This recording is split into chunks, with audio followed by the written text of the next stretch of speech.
Capítulo 72. O amanhã. A luz azul de Ratanaba demorou a se aquietar. As runas, antes em frenesi, agora pulsavam como brasas que respiram, acendendo e apagando num ritmo lento, ancestral. Os fantasmas de pássaros descreviam círculos altos, vigiando, enquanto o ovo verde aurora permanecia suspenso na fenda, envolto por um silêncio tão denso que parecia um som por si só. Ele ouviu, sussurrou Násia. O futuro sempre ouve quando é chamado. Ong aproximou-se mais um passo. Sentiu o ar mudar de densidade, como se cada pensamento tivesse peso. Ao estender a mão, não tocou o ovo, mas algo tocou nele. Imagens. Um céu rasgado por asas que não existiam ainda. Montanhas espelhadas. Um sol duplo nascendo sobre sal. Ele recuou, ofegante. Não é só um ovo, disse. É uma promessa. O Uok apoiou o bastão no chão. Promessas costumam cobrar juros. Násia pensou. Por isso Ratanaba pergunta. Carregar o futuro exige vigília. Deixar o futuro dormir exige renúncia.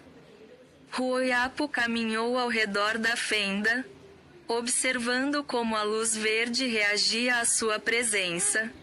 Se ficar aqui, alguém pode encontrá-lo. E se levarmos? Respondeu o Ai. O mundo pode mudar antes da hora. Os fantasmas de pássaros pousaram, um a um, formando um semicírculo. Suas asas translúcidas tocaram o chão e, onde tocavam, brotavam símbolos novos, como sementes de luz. Há uma terceira via, disse Násia, por fim. Guardar sem carregar. Confiar sem abandonar. Ela retirou do manto um fio antigo, tecido com penas fossilizadas e poeira de estrelas. Envolveu o ovo com cuidado. O brilho verde suavizou-se, tornando-se um pulsar profundo, estável. Ele não irá com vocês, explicou. Mas também não ficará sozinho. A xamã cantou em voz baixa. Ratanaba respondeu abrindo, no alto, uma fenda de luz branca.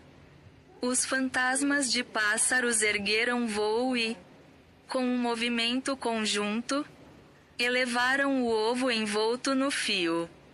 Ele subiu lentamente, atravessando a fenda como quem entra num sonho. Antes de desaparecer, o ovo emitiu um único som, não um chamado, mas um reconhecimento. O silêncio voltou. E agora? Perguntou Iopo. Násia virou-se para o portal de saída. A serpente de luz reapareceu, mais tênue. Agora vocês seguem leves. Mas lembrem-se, quando o futuro acorda, ele sabe quem o respeitou. A travessia de volta não foi igual à ida. O mundo os recebeu com o peso do corpo, com o cheiro de terra fria. As árvores deram lugar a encostas. A luz interna de Ratanaba ficou para trás como um pensamento que se apaga ao despertar. Gaianox aguardava. O gigante ergueu a cabeça ao sentir luz, e seu sopro quente encontrou o ar gelado. Ong pousou a mão em sua pele escamosa. Seguimos, meu amigo. Durante dias caminharam por trilhas antigas. Em sonhos, Ong via o ovo distante, guardado por asas de luz. Ao acordar, via montanhas que pareciam crescer durante a noite. Estamos sendo empurrados, murmurou Ruoyapo, Certa manhã, como se o mundo tivesse pressa, não é pressa, respondeu Ong. Realinhamento. Ao longe, picos dourados surgiram como dentes de sol. O ar tornou-se mais rarefeito. O caminho desceu para um vale onde luzes começavam a tremular ao entardecer. Násia parou na beira da trilha. Aqui nos separamos. Você não vem? Perguntou Oai. Meu caminho retorna ao que vigia, disse ela, com um sorriso breve. O de você segue para onde o céu toca a terra. Ela tocou a testa de Ong com 2 dedos. Quando o sal virar espelho, lembre-se do que escolheu não levar. E, como quem se dissolve numa lembrança, Násia desapareceu entre o vento. Ong voltou-se para o vale. Vamos. As luzes cresceram. As montanhas abriram passagem. À frente, aguardava a cidade do sol. Ong, capítulo 73. Cusco, a cidade do sol. As montanhas pareciam não ter fim. A cada novo amanhecer, quando o sol dourava os picos, elas se erguiam ainda mais altas. Como se o mundo crescesse sob os pés de Gaianox.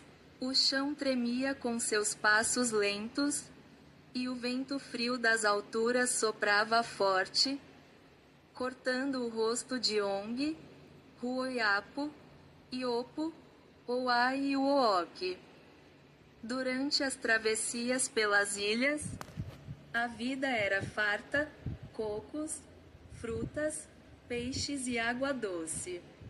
Mas agora, entre pedras e neve, a natureza guardava seus recursos.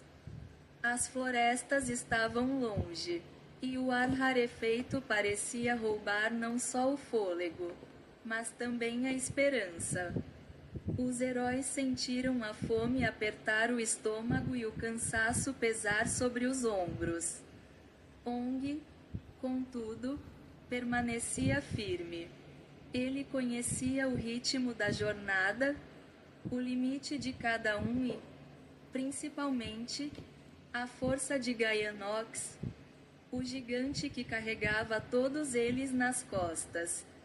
Descansaremos quando o vento mudar, dizia Ong. A montanha fala conosco. É preciso ouvi-la. Por dias seguiram assim, entre neblinas e encostas vertiginosas, até que, ao fim de uma tarde fria, avistaram luzes douradas tremulando no vale. Era a cidade de Cusco, o coração do Império Inca. A cidade do sol. As ruas de Cusco eram feitas de pedras perfeitamente encaixadas, e cada parede parecia pulsar com uma energia antiga. No centro da cidade, o Palácio dos Incas se erguia com colunas de ouro e altares dedicados ao deus Inti, o Sol. O grupo caminhava admirado, cercado por sons de flautas e tambores. Ali, tudo respirava ordem, fé e grandeza.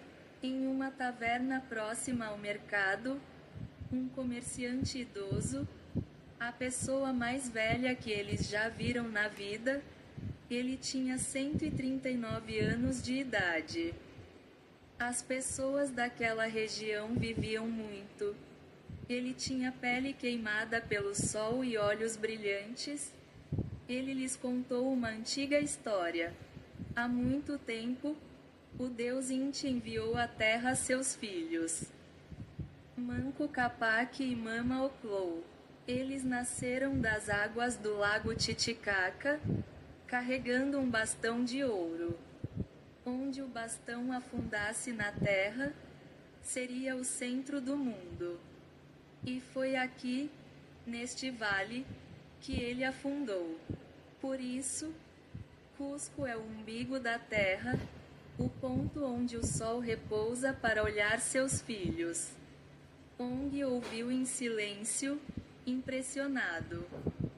Talvez aquele cajado fosse da mesma energia que movia o portal dos céus que ele buscava.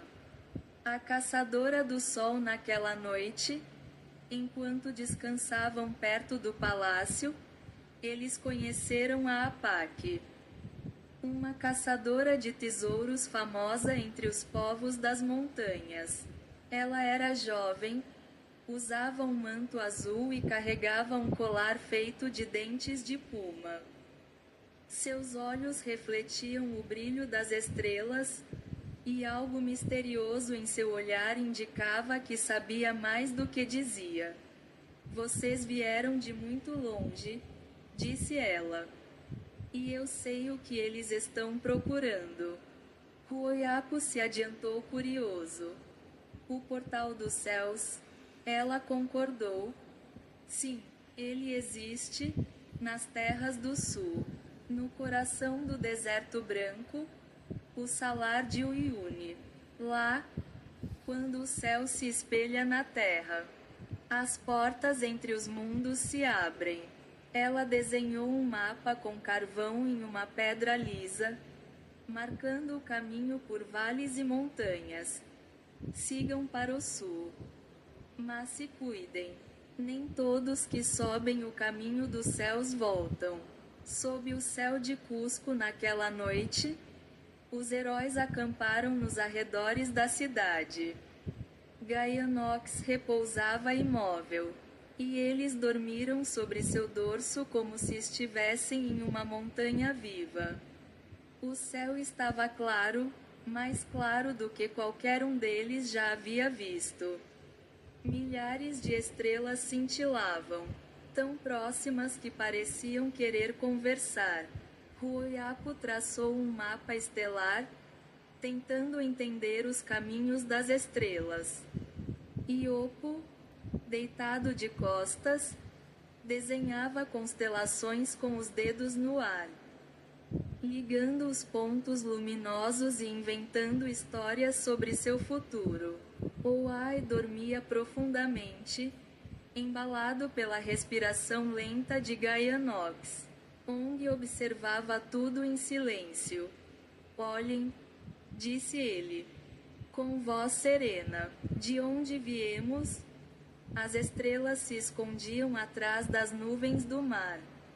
Mas aqui o céu parece um oceano de luz. O grupo permaneceu em silêncio, admirando aquele espetáculo. Era como se o próprio universo os abençoasse antes da última etapa da jornada. Quando o vento esfriou, Ong se aproximou de Gaianox e passou a mão sobre sua pele escamosa. Descanse, meu amigo. Você carregou mundos inteiros nas costas. Ele olhou para os outros. Gaianox vai dormir por uma semana. Não vamos acordá-lo. As montanhas esperam. E o tempo delas é diferente do nosso. E assim, sob o céu mais estrelado do mundo, os viajantes adormeceram. As montanhas silenciaram, e o gigante Gaianox finalmente descansou.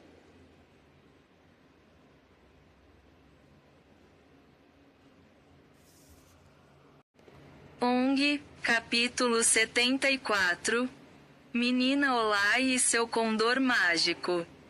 Amanheceu sobre Cusco. Os primeiros raios de sol tocaram as torres douradas do palácio e iluminaram as ruas de pedra, onde o povo já despertava com cânticos e o som distante das flautas. O ar era frio e leve, e uma névoa suave pairava sobre os telhados. Ong, Uook, Iopo, Huoyapo e Oai acordaram devagar, ainda deitados sobre o dorso quente de Gaianox.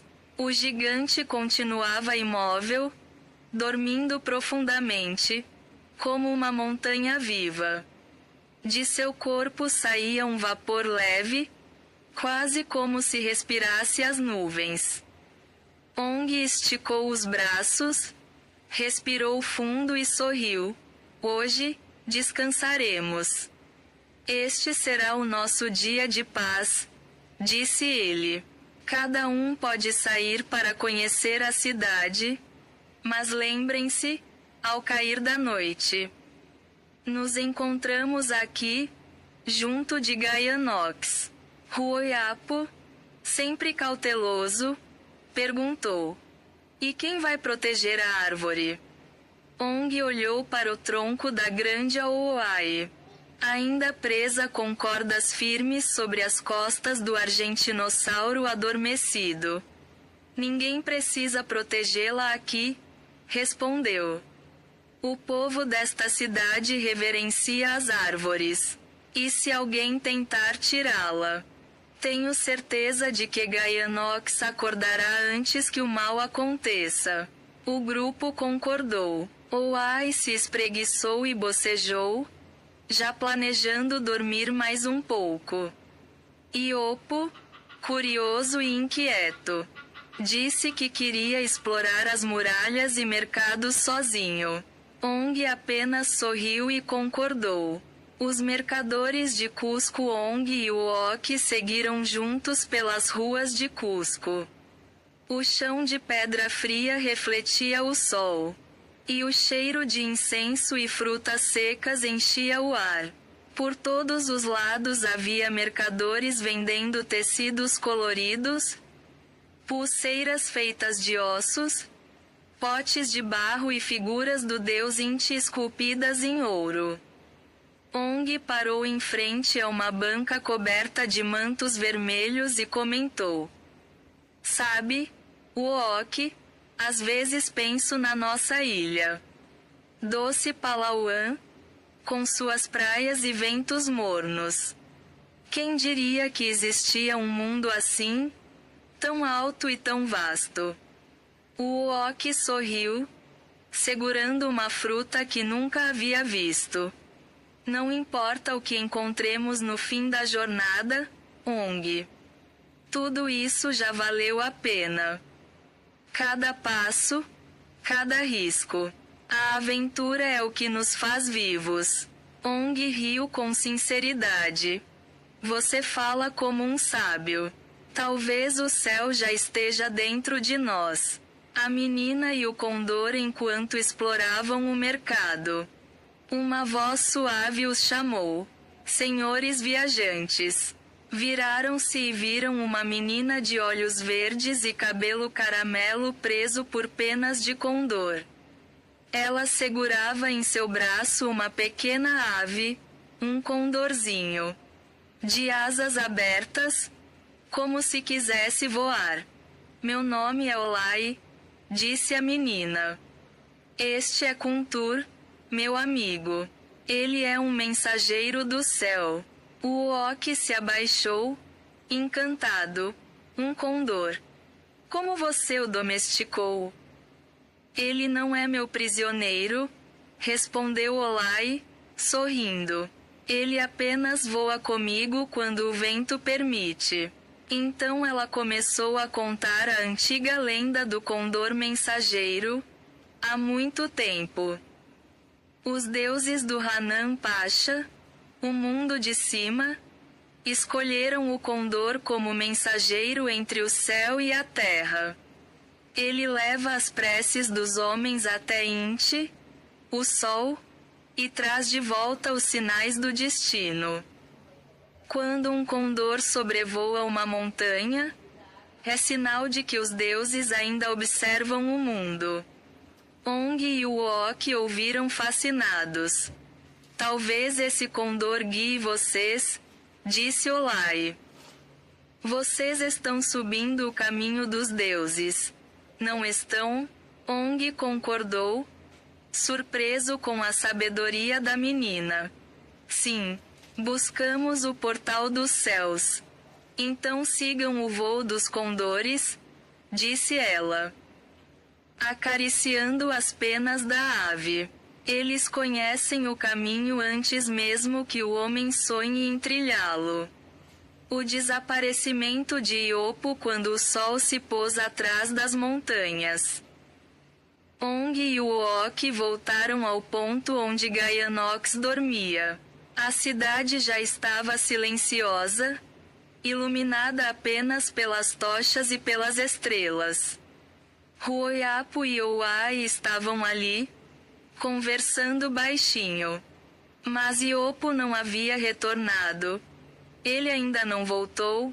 Perguntou Ong, preocupado. Ruoyapo balançou a cabeça. Nada. Saímos à procura, mas ninguém o viu. As ruas estão vazias agora.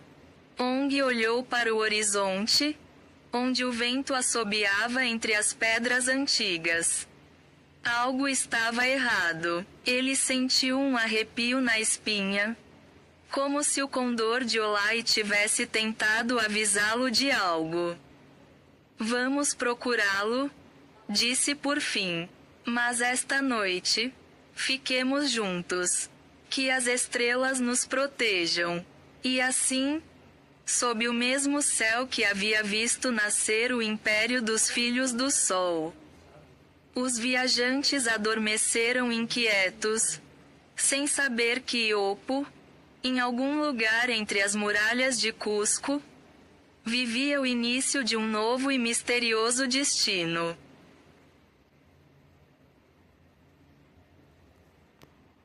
Ong, capítulo 75. Onde está Iopo? A noite se aprofundava sobre Cusco. As tochas das ruas tremeluziam, projetando sombras longas sobre as paredes de pedra. O vento frio descia das montanhas e balançava as cordas que prendiam a grande árvore gigante ao Ouai sobre o dorso adormecido de Gaianox. Mas havia algo errado. Iopo ainda não havia voltado. Ong levantou-se, inquieto. Já está tarde demais, disse, olhando o céu. Onde está Iopo? Ele deveria ter voltado. Ruoyapo, Uok e Ouai se entreolharam, sem dizer mais nada. Pegaram suas lanternas e seguiram Ong pelas ruas silenciosas da cidade inca. O som dos passos ecoava entre as pedras, misturado ao sussurro distante de flautas e tambores distantes. Iopo chamava Ong. Onde você está? Ninguém respondia. Chegaram até a praça principal, onde a lua cheia iluminava a fonte de pedra no centro. Foi então que, das sombras, surgiu Olai, a pequena menina com o condor. Ela se aproximou com o olhar preocupado. Vocês ainda estão acordados? Perguntou. Perdemos um amigo, respondeu Ong. Ele não voltou desde o entardecer. Estamos tentando encontrá-lo. Olai franziu a testa. Talvez Kuntur possa ajudar. Ela estendeu o braço, e o condor mágico desceu do alto das torres, abrindo suas asas silenciosamente. Ong tirou um pedaço de tecido amarrado em sua cintura, um pano que pertencia a Iopo, usado para carregar ferramentas, e entregou à menina. Ele usava isto. O cheiro pode guiá-lo. Olai amarrou o tecido na perna do condor e sussurrou algo em quichua antigo.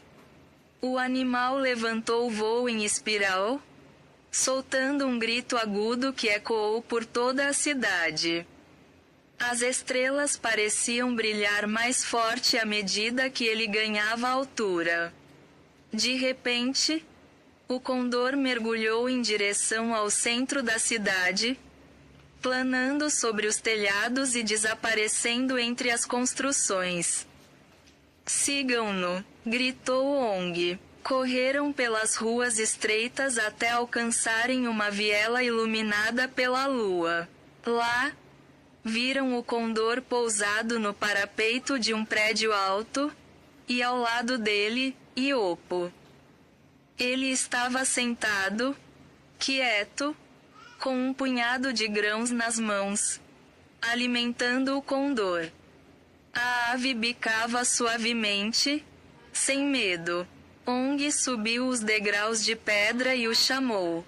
Iopo, o que você está fazendo aqui? Ficamos preocupados com você. Iopo levantou o olhar. Seu rosto estava cansado e coberto de poeira. Eu não sei. Acho que precisava pensar. Ele respirou fundo e olhou para as estrelas. Às vezes, me pergunto se estou fazendo a coisa certa. Essa viagem. As montanhas. Será que minha vida faz sentido? Sua voz era baixa, triste. Estou com fome, cansado. E às vezes sinto que não sou tão importante como os outros. Ong se aproximou e colocou a mão no ombro dele. Iopo, todos nós dependemos de você.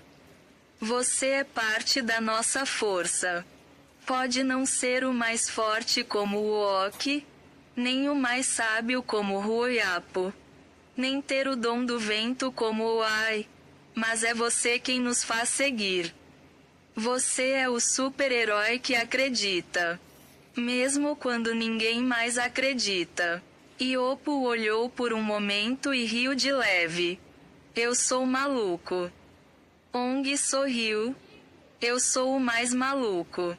Quem arrastaria uma árvore gigante pelas costas de um dinossauro e 5 amigos por essas montanhas gigantes? Tudo por causa de um sonho besta. Ele olhou para o horizonte, onde a lua banhava as montanhas com prata. Mas me diga, estamos errados. Vocês não estão amando estar aqui, do outro lado do mundo? O Oki ergueu o punho. Nós vamos sair daqui ricos, Ong. Tenho certeza. Ruoyapo sorriu. Acreditamos em você. Seus sonhos movem a gente. Oai, meio sonolento, completou. Eu só queria conhecer o mundo. Mas se eu puder trazer um pouco de dinheiro para minha ilha, já vale a pena. Ong riu, e logo todos estavam rindo também. A tensão se desfez como névoa. Quando voltaram, Gaianox ainda dormia profundamente sob o luar. O grupo se deitou próximo a ele, cercado pelo silêncio da cidade e pelo brilho distante das estrelas. O condor, agora pousado sobre a árvore Auai, observava-os com olhos serenos. Naquela noite, o vento soprou leve, como se as próprias montanhas sussurrassem: vocês ainda têm um longo caminho até o céu. E então, todos adormeceram.